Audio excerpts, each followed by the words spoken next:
If you've been thinking about a cruise, I've definitely got you covered with Cruises It. Now, we have just become affiliated with them. And who are they? Well, Cruises It is the top agency for all the main cruise lines and some of the less known cruise lines as well. Cruises It has access to booking space that's been open years in advance. So you can get the best cabins. That's just number one.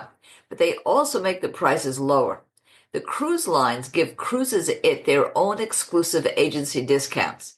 And if you're not from the cruise line, they have their own agency discounts that would apply as well. So you get both any discounts you would normally get on the cruise line, plus additional discounts that are given exclusively to Cruises It because they bring in so much business. On top of all those discount perks, when you book with them, you get the best rate guaranteed. And this is because Cruise Fare Watch system takes place. Now, what Cruises It does is it tracks the pricing until the final payment date. So you keep in mind that to get the best rate guaranteed, you have to use my site. We have affiliated with them specifically. I sat down, I met with them in Tucson, Arizona. I met with Marianne Weather. We're now become good friends. She gave me a direct line, not only a link, which you can certainly use right away, but if you have questions, even a specific phone number. Cruises It offers this not just to anyone that is one of our followers, but if you have friends and family, you can bring them in too. So just take a look at the show notes and you will see our dedicated phone line and our dedicated link. Happy sailing. Hello, hello, hello. This is Adrienne Berg, and this is The Ageless Traveler. And today I am so happy because I'm going home. And I really am going home to New York City. I think it's the greatest city in the world next to London, but don't tell anybody I said that. You may allow your mind to wander. It is the second greatest city in the world. I'm going to get things thrown at me by my friends when I get home. But we have today a real aficionado, New York City. She is a freelance journalist, a true journalist. Her name is Jamie Ballard, and she's going to tell us about New York City, what you could see, some of her favorite places that in all these many years, 76 of them, that I have lived in or near New York City, I don't know about. So here's the inside scoop for you, the Ageless Traveler. Thank you for being with us today, Jamie. Thank you so much for having me. I'm excited to chat New York. Yeah, no, it really is a wonderful place. And I kid it because everybody does kid it. Mm-hmm. But even more so, I'm from Brooklyn, which is yet another country heard from. But let's take a deep dive. I am going back to New York City for a whirlwind week. You would think I knew every place. I did, thought so, till I read your articles. And then I knew that this kid knows. So let's start with downtown. You really did bring out parts of downtown that I had not been to. Let's hear about it. Yeah, of course. So I would say downtown, kind of one of the things that I think everyone should do is go to Fraunces Tavern. It's a part museum about the history of the Revolutionary War, particularly with a focus on New York, but they also have an attached bar and restaurant. So it's sort of this fun like combo of historical experiences plus, you get to eat and drink. And the bartenders there are so friendly and they know kind of everything about the area, both contemporary and kind of the history of the area. So it's really great for if you have any interest in New York or history or any of that. You can take the grandkids too. You can take the grandkids too. It would be a perfect place to take the grandkids. I think that's a great idea. But Jamie, I have to tell you something. I made a terrible rookie mistake, and I'm not even going to edit this out. I'm going to tell everybody. I said downtown. Now, what do I mean? I mean downtown Manhattan. Why didn't I say downtown Manhattan? For me, from Brooklyn, if I say New York City, the city is Manhattan. Mm-hmm. You're from Queens and you're my age. You went to the city. Bronx, my age. You didn't go to Manhattan. You went to the city. Why? Because we were not the city yet. We were the boroughs. So I assume that everybody would know when I say downtown. The city I'm talking about is the city of Manhattan, which is not a city. It's a borough. And just to show you how times have changed. But we are talking about downtown Manhattan. And give us a couple of the streets, like the Fraunces Tavern, which I actually have been to. You can't go through the New York City school system without having visited with your classes. Yeah, That go ahead. is totally fair. Yeah, that's a good point. I should have said Manhattan as well. I contribute a lot to the Downtown Alliance, and they only focus on Lower Manhattan. So I think that's where it is in my head as well. But my partner works in downtown Brooklyn, so I really should have been more on top of the specific boroughs. So funny. So, but this area, when you say downtown, and let's say particularly the Downtown Alliance, what are they talking about? From what street to what street? East, west, north, south? It's everything south of Chambers Street. Got it. So everything south of Chambers Street, down to the water. Technically, Governor's Island as well is also part of the Downtown Alliance coverage area. So Fraunces Tavern. Now we've seen that. We've got our history hat on. Yes. Where else should we be going? There's some fancy places that you suggested to eat too. Yes. One place that I'm really excited about that I've sent several people to is Printemps, which is technically a department store, but that's really underselling it. It feels more like a museum to me because there are all these really interesting sculptural installations. There's a room that's covered with mosaic tiles from the 1930s. It was done by Hildreth Meyer, who was a very prominent muralist in New York during the Art Deco period. And for decades, this room has been closed off, not open to the public, but as part of the renovation with this new department store, it's now anyone can just come and walk through, and it's just a feast for the senses. It's just colorful and extravagant, and you can also do some shopping there, but to me, I've never bought anything there. I really just like to go and walk through and just look at it all. And within Printemps, there's actually multiple restaurants and bars kind of scattered throughout, so you can actually get a glass of wine from the bar and then sort of walk through and, sit on the lounge area, just sort of like browse through the racks. It's a very fun, interesting experience that I've not been able to replicate anywhere else in New York. Now, of course, if you think about New York and you go either by yourself or as a solo traveler or with grandkids, you want safety. Of course. And you travel all over the city, as do I, by myself. I go by myself most of the time, walking or taking the subway. What's your take on it? And do you have any hints and tips on the best way to handle yourself so that you can go without fear? Yeah, of course. I think the subway is incredibly safe. I know a lot of people maybe have read things or seen videos online that indicate otherwise, but I've lived here for almost a decade and I've never felt unsafe on the subway, even late at night, even in kind of, neighborhoods that aren't so crowded. The subway is very safe. I would say as far as tips, while you're waiting, maybe don't stand so close to the edge. And that's not because I think anyone's going to do anything nefarious, but it's just should you happen to trip, you don't want to be close to where the subway comes, to the tracks. And I would say I feel a little bit safer just standing next to a pillar. There are a lot of columns and pillars that you can stand next to. You can stand with your back against them, and then you kind of have more of a view of what's going on, which I think makes someone feel safer.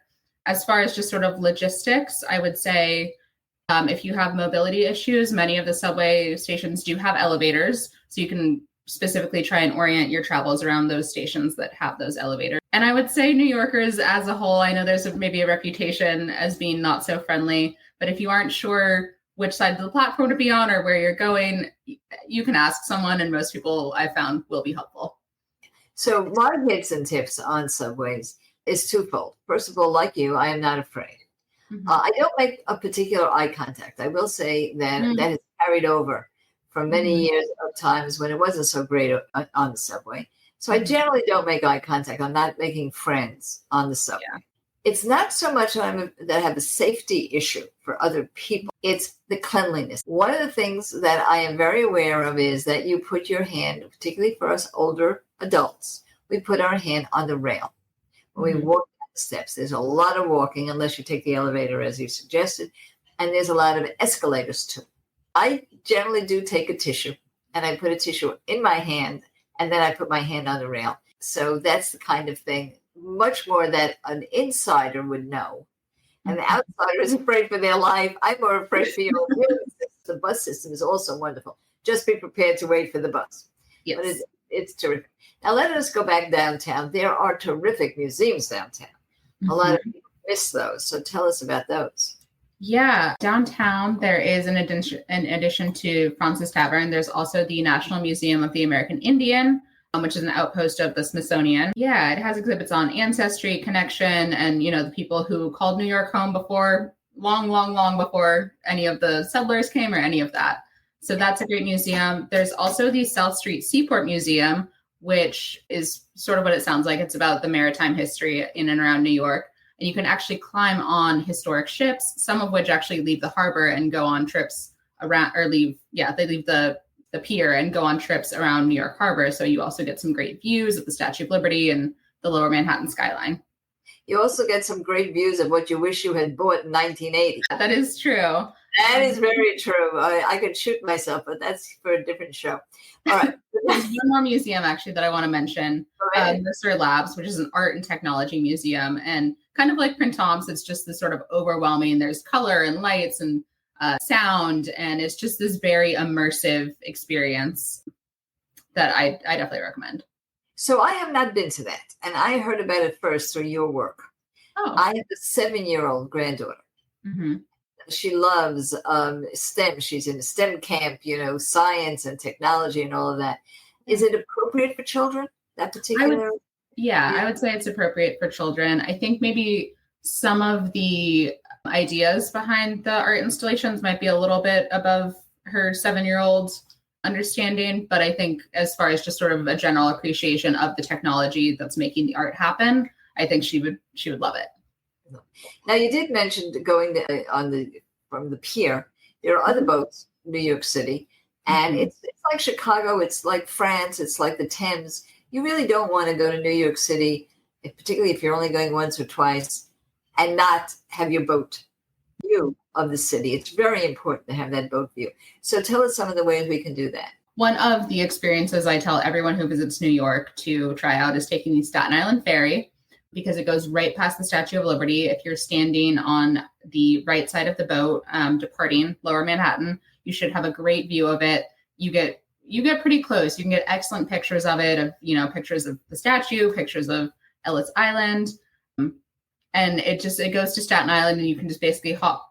You do have to get off the boat, but you can turn right back around, get on the one that's coming back towards Manhattan. And it's just easy. It's free. It's a great view.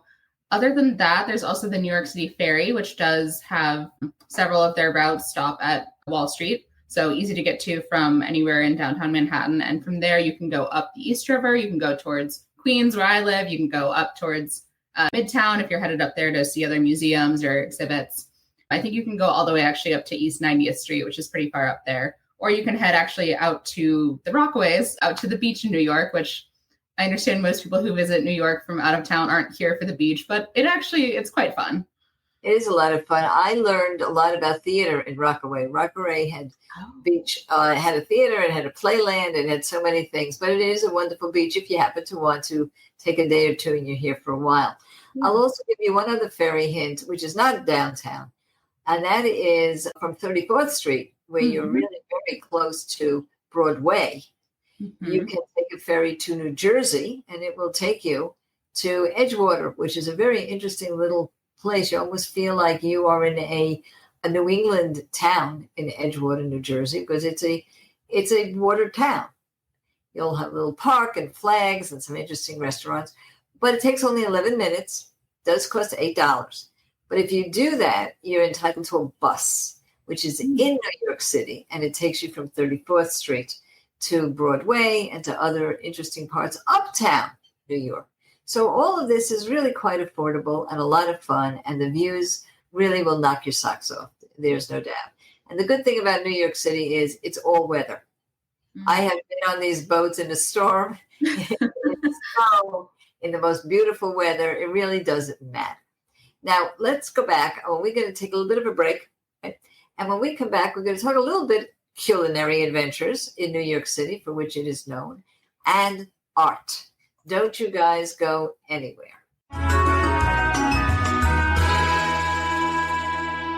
If you take long trips or travel through different climate zones the way I do, you don't want to schlep a lot of luggage. Well, Luggage Free ships to many of the hotels in the world and mostly all the cruise ships. I've been recommending Luggage Free for years to my friends and family, and I always hear the best rave reviews. So you visit atlastraveler.com, products and services, to access luggage-free, get all the information, and stop schlepping. And now we're back. We're back with Jamie Ballard, and this is a dyed-in-the-wool journalist. She covers travel experiences for publications, for blogs. She is what's known as also a creator. And so when we talk with Jamie, we're talking about the people, one of the persons that really gets the information out to you so that you know where to go and travel. We've been talking about Manhattan. And let's eat. Now, you did mention Printemps, and you mentioned some interesting restaurants. So let's go back there for a moment, because they've got some high-end restaurants there as well. Printemps does have several restaurants. I would say the most elevated of them is probably Maison Passerelle. And if there are any French speakers out there, I'm really sorry if I butchered that name. They are open only for dinner, but they have a caviar service, oysters. A lot of the restaurants at Printemps do seem to focus on seafood, I've noticed. But yeah, just really elegant French food, really fresh, really, really great. And the interiors, kind of like the rest of Printemps, are really, they're photo worthy in and of themselves. So I'm going to ask you a question, not as a travel writer, but as Jamie. Sure. Pizza. All right, let's discuss pizza for a moment. Everybody, this could cause fistfights talking about pizza in New York. You got a favorite one? I do. I'm a big fan of Bellucci's pizza, which happens to be near me in Queens. So it's not the most convenient if you're staying somewhere else, but it's worth the trip. I would say Bellucci's Pizzeria. It also has kind of a storied history. There was some long legal battles about the name, but the proprietor, Andrea Bellucci, was really a community fixture who worked with Food Bank for New York City. And the pies there are excellent. They have a vodka-roni slice, which is vodka sauce and pepperoni. That's excellent. But just their classic cheese and pepperoni slices are also worth the trip. Now let's talk about Queens for a moment. Queens actually has a food safari underground. You can go on the subway because people know that we're a melting pot. Everybody says, oh, the U.S. is a melting pot. But the true melting pot really is New York City. Yes. But of all the boroughs, and not everybody would guess this, it's Queens that has the greatest number of ethnicities and therefore the best food. You can go on an underground subway safari. Have you done it? I have not done that exactly, but I definitely have food recommendations around Queens. Let's hear them. Yeah. So one of my favorite places I discovered recently is called Angel. It's Indian food in Jackson Heights. It's a very small restaurant, so you may end up with a little bit of a wait, but they have this just gorgeous biryani dish that comes with, it's sort of baked with bread over it. So you crack open the bread and then there's this, really fragrant rice and lamb beneath it. And it's an amazing experience. Other than that, I know you know Flushing, I'm sure, just from growing up in New York, but amazing Asian food of all kinds. I had really good Uyghur food at a place called Fayul recently. And then there's also the New World Mall, which is a food court, but I sort of want to hype it up a little bit more than that. It's really, you can get any kind of noodles, different teas, dumplings, kind of just any Asian food from any sub-region is pretty much within this one food court. So I recommend going with your family or with a group of friends, and everyone can order something different and you can all try other people's dishes. I'm still thinking about a spicy cucumber salad I had there 2 years ago. It's an excellent microcosm of food in New York. Yeah. And I will give you 3 tips for Brooklyn, because people do come and they do go to Broadway shows, they go to Manhattan, and they rarely do see the other boroughs. There's wonderful things there. So 3 things in Brooklyn to know is that we have great theater. Theater for a New Audience is a terrific theater, and across from there is the Brooklyn Academy of Music. That's how I got my love of Broadway. But next to the theater, the Theater for a New Audience is a food court. And that food court has 7, 8, or 9 different types of food. And it's really quite excellent. The second thing to know is that everybody wants to go to a New York deli. And they want to go to ones in Manhattan, like the Carnegie Deli, which is fine. Love it. No problem. But if you can get to the Real Juniors, which is in Brooklyn, that's where you're going to find the Real Juniors cheesecake. And you can send it to anywhere in the world. And it's just the same. So that's the second one. And for seafood, we have wonderful areas that are really almost all Russian in Brooklyn. So you can have Russian food and seafood near the beach. So we will have all of these locations for you. It's another beach, a different beach than you were talking about, but we actually do have beaches, even in Brooklyn, so which you can get to by subway. So that is terrific. And now we'll go back. Downtown, there is a Holocaust museum. Mm-hmm. Mentioned several others, but what I think is the most important thing to do is walk. Tell us about just the feeling, not even where you land up. This is, you know how that we always say, it's not the destination, it's the journey. Mm-hmm. Those who have never been downtown Manhattan, what is that feeling of walking around the city? I love this question. I actually recently for my birthday, I wanted to do something interesting. So I walked the entire length of Manhattan up from Inwood, Washington Heights, all the way down to the Battery, which is the very, very southern tip of the island and part of downtown Manhattan.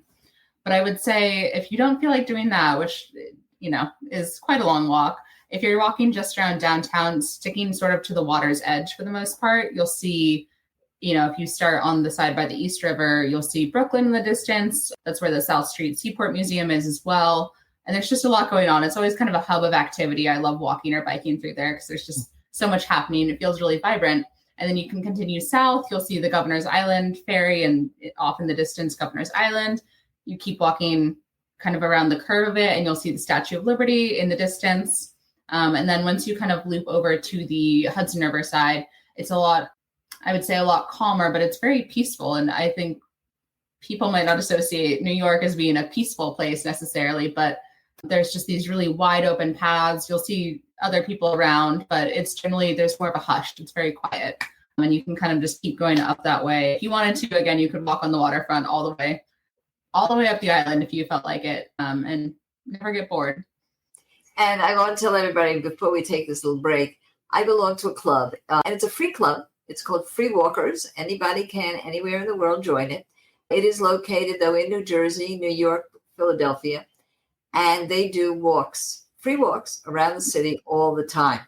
So that's called freewalkers.org. It's a nonprofit. I'm actually going to New York for one reason is I'm going to do what they call their big walk, and they walk for 20 miles. We also do one called the Kennedy Walk, which is 50 miles. So these walks can be as short as 10 or 12 miles, but you really do get to see the city, and they're slow. These are not races. These are slow enough that if you want to go have a drink, you can do it. So when we come back, we're going to talk a little bit more about New York City, and we're even going to take a trip to my new neck of the woods, the great state of California, where Jamie actually derived from. Don't you guys go anywhere.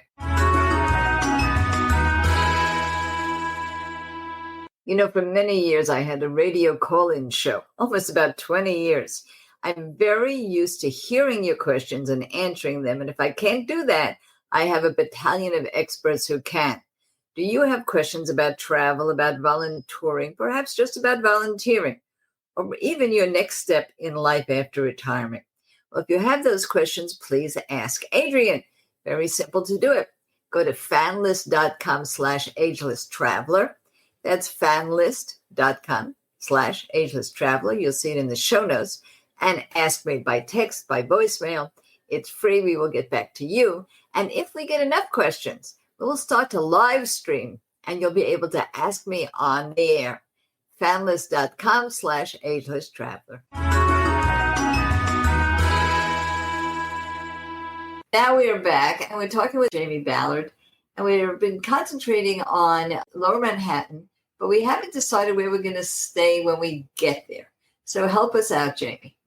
Yeah, of course. So there's a hotel that opened quite recently that I'm really excited about. It's called Now NoHo. So it's a little bit above the Chambers Street downtown dividing line that I was mentioning, but it's designed as the sort of sleeper cabin type hotels that are a lot more common in Asian countries to be an elevated version of one of those. So the rooms are fairly small, but they're designed specifically for solo travelers. So they have everything you need, kind of nothing you don't. And then within the common spaces, they really have focused on having nightly community events where different, travelers can come meet each other and they can sort of maybe learn more about the city, learn about what other people are doing. So I think it's just a really great spot for solo travelers.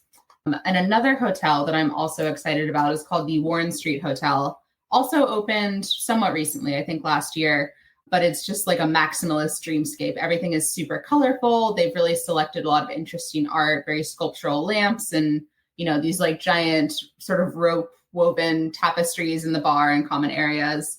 And then within the rooms, they're very colorful, but they're floor to ceiling windows. So it's a ton of light. You just sort of feel like immersed in sort of this high energy, interesting place to be. And that's in Tribeca. So it's also Lower Manhattan.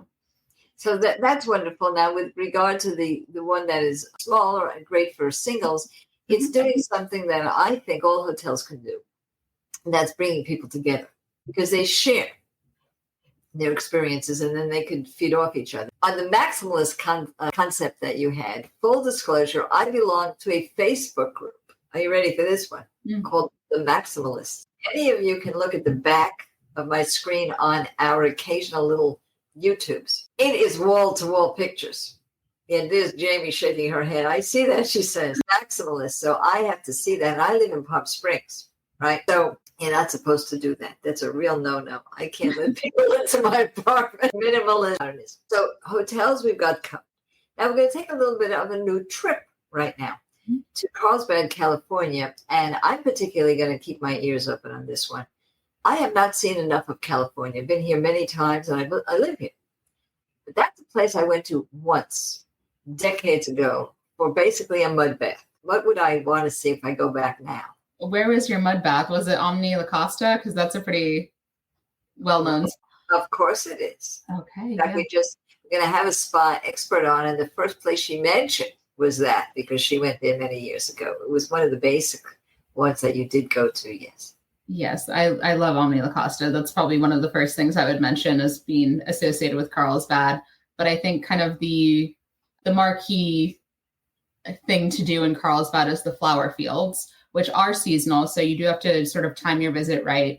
But it is sort of what it sounds like. It's a giant, giant field of flowers as far as the eyes can see. They're all ranunculus.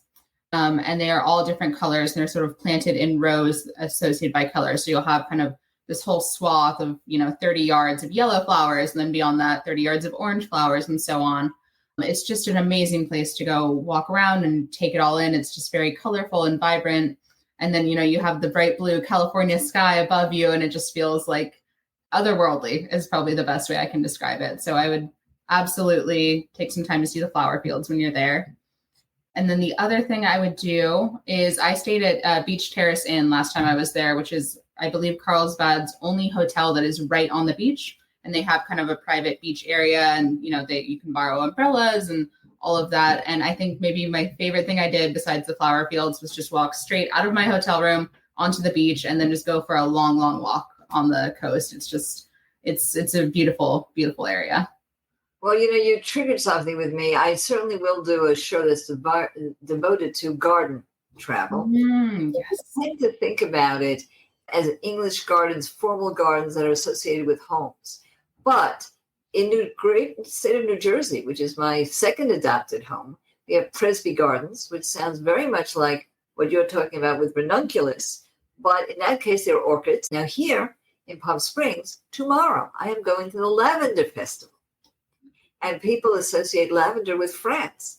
But in fact, right here in the Coachella Valley, we have acres and acres of planted lavender and a festival once a year at this time of year in June.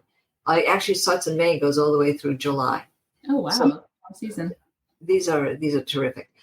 And now let's go back. I'm going to do a little bit of a hopping because before the show, you mentioned to me what to me is a magic word, Moab, Utah. To me, although I love the city of New York and I love the hiking here in the Coachella Valley, there's something about the state of Utah that makes me feel it is our most beautiful state. One of those things is Moab. What's been your experience at Moab? Yeah, when I was in Moab, someone made a joke sort of like, when God created the earth, like he played favorites and Moab was one of those favorites. Yeah, I thought it's just so beautiful. All the red rocks and it changes color throughout the day. Like sometimes in the light, it looks particularly orange. Sometimes it's this like deep red. Other times it's pink. So really you have to spend a few days in Moab to sort of see all the different colors. It's kind of surrounded on both sides by two different national parks. There's Arches to the north and then Canyonlands to the south. I love both. I would say Arches is definitely more popular versus Canyonlands if you really want to get sort of out there in nature and not see another living soul. They call backcountry, what they call backcountry. Yeah, Yes. you can go backcountry, camping, hiking, all of it. Yeah, and just the nature is really stunning. I think maybe as someone who spends most of my time in New York, it feels like a different planet entirely, where it's like, it's just there's so much natural beauty there to enjoy.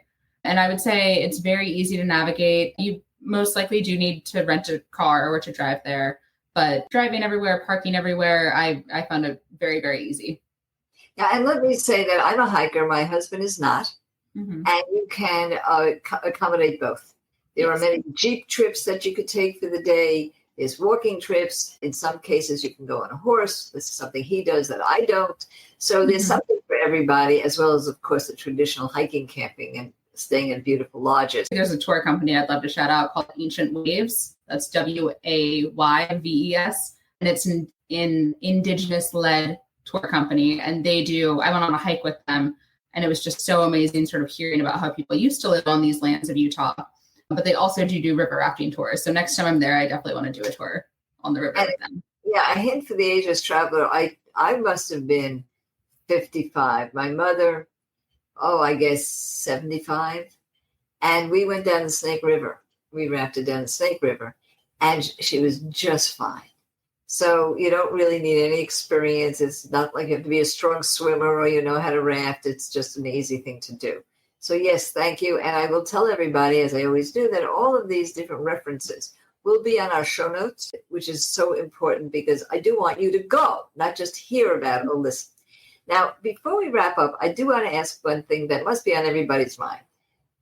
We listen to Jamie and she's telling us all these places that she goes and she writes about and so on. And you wonder to yourself, how does that happen in someone's life?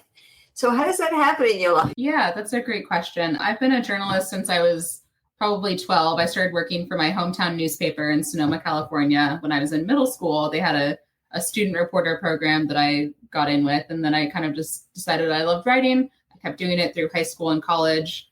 I started working for magazines after college. And one of those magazines was Cosmopolitan.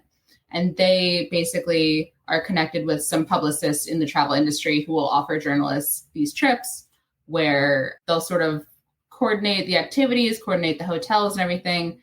And as journalists, we get to show up, we get to experience it, and then we get to sort of share what that experience is like with our readers.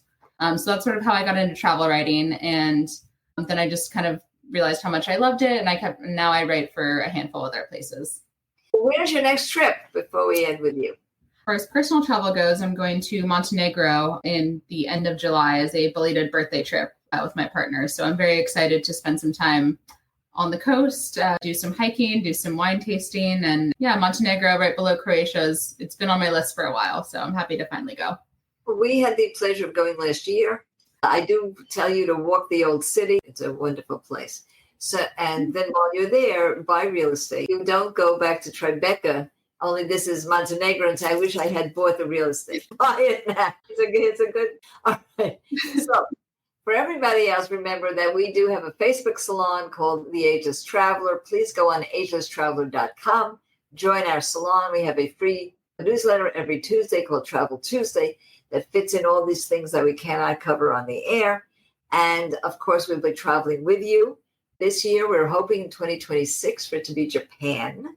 So please get your Travel Tuesday, get all the information that you need. And for everybody, remember, never stop traveling.